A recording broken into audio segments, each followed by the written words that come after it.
Sir మీ పేరు? మేడిది బాబురావు అండి.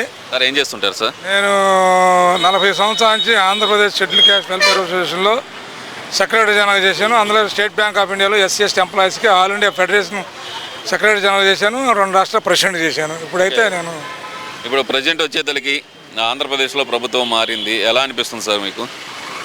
Sir గత ప్రభుత్వం కంటే ఈ ప్రభుత్వం చేసే ఏదో అభిమానం చెప్పడం కాదు కానీ అభివృద్ధి అయితే కనపడుతుంది.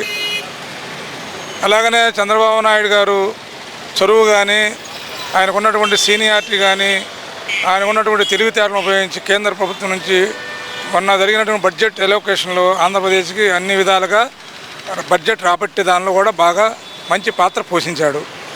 సార్ మొన్న బడ్జెట్లో చేసిన ఎలకేషన్స్ అన్నీ అది అప్పుల రూపాయనే చూపిస్తామనే మాత్రమే అంటున్నారు కదా, మరి జగన్మోహన్ రెడ్డి కానీ వాళ్ళ టీం కానీ అంటుంది అవన్నీ అప్పులు మాత్రమే సాధించారు చంద్రబాబు నాయుడు, రాష్ట్రానికి సాధించింది ఏమీ లేదనే మాట అయితే వినపడుతుంది కదా. ఇప్పుడు ప్రభుత్వం అనేది అవతల ప్రభుత్వం ఎప్పుడైనా మంచి చేసినా విమర్శిస్తుంది, చేయకపోయినా విమర్శించే పరిస్థితి. ఎందుకంటే వాళ్ళ మనుగడ కోసం దే ఆర్ జస్ట్ క్రిటిసైజింగ్, అంతేగాని ఏం చేయలేదని తప్పది. ఇప్పుడైతే మొన్న తీసుకొచ్చిన ఏదైతే నిధులు ఉన్నాయో ఈ రాష్ట్రానికి ఉపయోగపడుతున్నాయి అంటారా? అసలు ఏమన్నా అసలు తప్పకుండా ఉపయోగపడే దానిలో 100కి 200% ఉంటుంది. ఎందుకంటే అమరావతి నిధులుగా చెట్లు మలిసినాయి. ఈరోజు చంద్రబాబు నాయుడు గారు రాగానే అభివృద్ధి అనేది ఎలా ఉందంటే రోడ్లు కానీ, అలాగనే పారిశ్రామికవేత్తలు కానీ, అలాగనే సాఫ్ట్వేర్ రంగం కానీ, అలాగనే ఎడ్యుకేషన్ ఇన్స్టిట్యూషన్ కానీ బాగా ఎస్టాబ్లిష్ అయ్యే అవకాశం మన రాష్ట్రం వైపు చూస్తున్నాయి. రాష్ట్రం వైపు చూస్తున్నాయని మీరు అంటున్నారు, కానీ కంపెనీలను తరిమేయటం కానీ ఇవన్నీ జరుగుతుంది. ఈ ప్రభుత్వం వచ్చిన తర్వాత రాష్ట్రంలో అనిశ్చిత వాతావరణం నెలకొంది, దాడులు పెరిగిపోతున్నాయి అనేది ప్రధానంగా వైసీపీ పార్టీ ఆరోపిస్తుంది. మరి దీంట్లో వాస్తవం ఉందంటారా?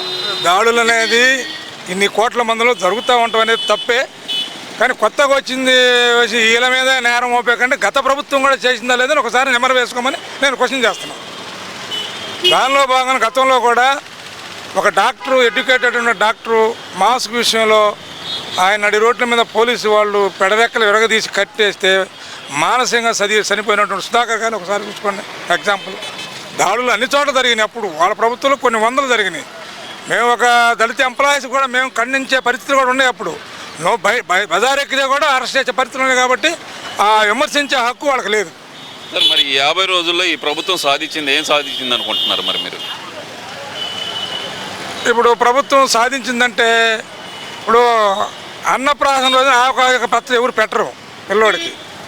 ప్రజగారు ఎదిగే కొంది కొంత పిల్లోడిని పోషించాలి, మంచి చూసుకోవాలి. కానీ అలాగనే వచ్చిన 50 రోజులనే అద్భుతాలు మన దగ్గర మాయ బజారు కాదు, మాయం కాదు. కాబట్టి slow and steady wins the race అని ఖచ్చితంగా ఆయన అనుకున్నవన్నీ 1 by 1 చేసుకుంటూ వస్తున్నారు.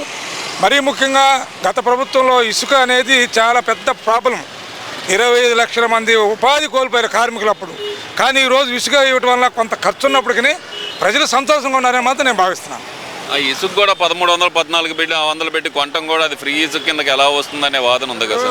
ఇల్లు కట్టించామంటే ఇల్లు కట్టించి అన్నీ చేసి కరెంట్ వేసి ఫ్లోరింగ్ వేసి ఇంట్లో పోయిన దాకా ప్రభుత్వం చేయదు కదండి. మనం కొంత చేయాలిగా. 100కి 70% ప్రభుత్వం ఇస్తే 25 మనం కూడా ఇవ్వాలి కదా. ఉచిత ఇసుక అంటే ఇసుక తీసేదానిలో కానీ సప్లై దానిలో ప్రభుత్వం ఇన్వాల్వ్ అయ్యి తీస్తే అది తప్పు. అది జరగదు కాబట్టి ఇట్ ఇస్ గుడ్.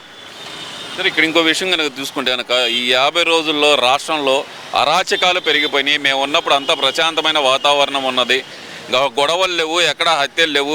ఈ ప్రభుత్వం వచ్చిన తర్వాత దాదాపు 36 మందిని హత్య చేశారంటూ ఢిల్లీలో ధర్నా చేశారు కదా మరి జగన్మోహన్ రెడ్డి గారు.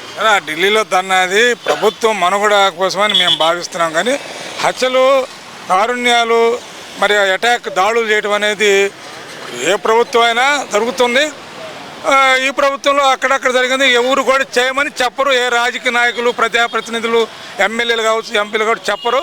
అది ప్రజల్లో వాళ్ళకున్న ఇంటర్నల్ అక్కడ కొన్ని గొడవలు, ప్రాంతాలు, అన్నదమ్మలే కొట్టుకుంటున్నారు. ఇప్పుడు అలాగనే కులంలో కొట్టుకుంటున్నారు. అది కాదు. ఇది పరిస్థితులు అనుకూలంగా వాళ్ళు ఎవరు కూడా కొట్టమని లేదు దాడులు చేయమని చెప్పలేదు. ఇది మాత్రం అనుకోకుండా జరిగినటువంటి పరిణామాలు. సార్ ఇక్కడ ఇంకో విషయం కానీ తీసుకుంటే మీరు ఎంప్లాయీస్ తరఫున పనిచేసే జనరల్ సెక్రటరీగా చేసామంటున్నారు. మరి గత ప్రభుత్వంలో ఎంప్లాయీస్కి ఎలా ఉంది సార్, ఇప్పుడు ఈ ప్రభుత్వంలో ఎంప్లాయీస్కి ఎలా ఉంది? 50 రోజుల్లో మీరు గమనించిన మార్పు ఏంటి? ఎంప్లాయీస్ అయితే as of now they are very happy. ఎందుకంటే ప్రభుత్వం మీద నమ్మకం, ప్రభుత్వం భరోసా ఇవ్వడం వల్ల వాళ్ళు ఖచ్చితంగా హ్యాపీగా ఉన్నారు.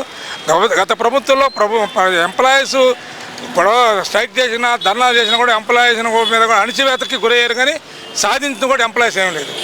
ఇది వాస్తవం. ఇప్పుడు మరి గతంలో చూసుకుంటే కనుక రిటైర్ అయిన వాళ్ళకి పెన్షన్లు కానీ లేదంటే ఉద్యోగస్తులకు జీతాలు కానీ చాలా ఆలస్యంగా వచ్చాయి. మరి ఇప్పుడు చూస్తే 1వ తారీఖు 2వ తారీఖుల్లోనే క్రెడిట్ అవుతున్న పరిస్థితి.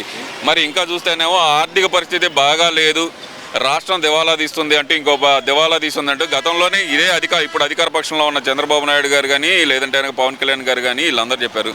మరి ఇప్పుడున్న పరిస్థితిలో ఈ సంక్షేమ పథకాల అమలు అనేది సాధ్యమయ్యే అవకాశం ఉందంటారా? సంక్షేమం అనేది చాలా ఇంపార్టెంట్ క్వశ్చన్ వేశారు సార్. గత ప్రభుత్వంలో సంక్షేమ పథకాల గురించి 27 జీవోలు ఉన్నాయి, అన్నీ రద్దు చేశారు. సంక్షేమ పథకాల విషయంలో ఎస్సీ కార్పొరేషన్ దాన్ని తీసేశారు. సంక్షేమ పథకాల విషయంలో కూడా ఎస్సీ సప్లాన్ నిధులు ఉన్నాయి. 5 సంవత్సరాల్లో కూడా 120 కోట్లు 1,20,000 కోట్ల రూపాయలు ఎస్సీ ఎస్టీకి సంబంధించిన కూడా మరి అందరికి ఇచ్చారు. కానీ వీళ్ళని అభివృద్ధి చేసిన అయితే మాత్రం ఎక్కడ కనపడలేదు మాకు. అలాగనే దళిత ఉద్యోగస్తులు వాలంటరీ వ్యవస్థ అన్నారు, సచివాలయం అన్నారు. కానీ దాదాపు రాష్ట్ర ప్రభుత్వానికి 34-35 డిపార్ట్మెంట్లు ఉన్నాయి. ఎక్కడ కూడా ఉద్యోగ అవకాశాలు కల్పించలేదు. ఎవరిని కూడా ప్రమోషన్ పాలసీలో కానీ రిక్రూట్మెంట్లో కానీ స్పెషల్ డ్రైవ్ కానీ టీచర్ రిక్రూట్మెంట్ కానీ పోలీస్ రిక్రూట్మెంట్ జరిగింది కానీ కొద్దిగా జరిగింది. చూస్తే కనుక మేము ఇప్పుడు గతంలో చూస్తే కనుక 18,000 డిఎస్సి పోస్టులు కల్పించాం మేము టీచర్ పోస్టులు. ఈ ప్రభుత్వం వచ్చిన తర్వాత 16,000 మాత్రమే కల్పించింది. అది కూడా డిఎస్సి నోటిఫికేషన్ ఇచ్చారు కానీ ఇంతవరకు అందుబాటులోకి రాలేదు అది కూడా అని చెప్పి ఒక విమర్శ అయితే ఉంది. దాన్ని ఎలా చూడాలంటారు? మరి మనమే ఇచ్చారు నోటిఫికేషన్, ఖచ్చితంగా అన్నీ జరుగుతాయి. గత ప్రభుత్వంలో ఇచ్చినాయంటే అవుట్ సోర్సింగ్ కాంట్రాక్టు ఏదో ఇచ్చారు కానీ పర్మనెంట్ సొల్యూషన్ అయితే మాత్రం గత ప్రభుత్వం చూపించలేదు.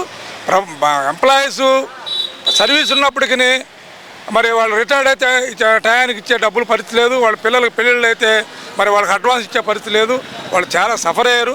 వాళ్ళు అప్పులు తీసుకొచ్చి కూడా బదాన్ని పడే పరిస్థితి కూడా ఎంప్లాయీ సఫర్ అయ్యారు. కాబట్టి ఆ పరిస్థితి లేకుండా ఈ ప్రభుత్వం మంచి నిర్ణయాలు తీసుకొని విజ్ఞప్తి చేస్తున్నాను. చివరిగా ఒక ప్రశ్న సార్, ఇక్కడ మరీ ముఖ్యంగా గమనిస్తే కనుక ప్రభుత్వం విఫలమైపోయింది, రాష్ట్రపతి పాలన పెట్టండి, ఇది ప్రధాన డిమాండ్గా జగన్మోహన్ రెడ్డి చేస్తున్న డిమాండ్ని ఎలా చూడాలంటారు? ప్రభుత్వం విఫలమైపోయింది, రాష్ట్రపతి పాలన పెట్టాలంటే ఏం జరిగింది, ఎక్కడ విఫలమైంది చెప్పాలి కదా. చెప్పకుండానే ఏదో గుడ్డగాల్సిన ఎత్తి మీద వేయకూడదు, అది కరెక్ట్ కాదు. ప్రభుత్వం ఖచ్చితంగా ఒక అవకాశం ఇచ్చారు ప్రజలు కూడా 50% చంద్రబాబు నాయుడు గెలిపించాలని ఓట్లు వేశారు. 50% ఎగనెస్ట్గా గత ప్రభుత్వం ఎగనెస్ట్గా ఓట్లు వేసి 100% సక్సెస్ఫుల్గా ప్రజలైతే ఎన్నుకున్నారు. ప్రజలు ఎన్నుకున్నారు కాబట్టి అవకాశం ఇవ్వాలి. కనీసం ఆ నీళ్ళు గడవలా, కనీసం ఆ నీరు గడవలా. అప్పుడు కూడా చేయకపోతే అప్పుడు మీరు అన్నట్టు కొంత విమర్శించండి, కానీ ఇప్పుడు విమర్శించడం కూడా సరికాదు. Thank you sir.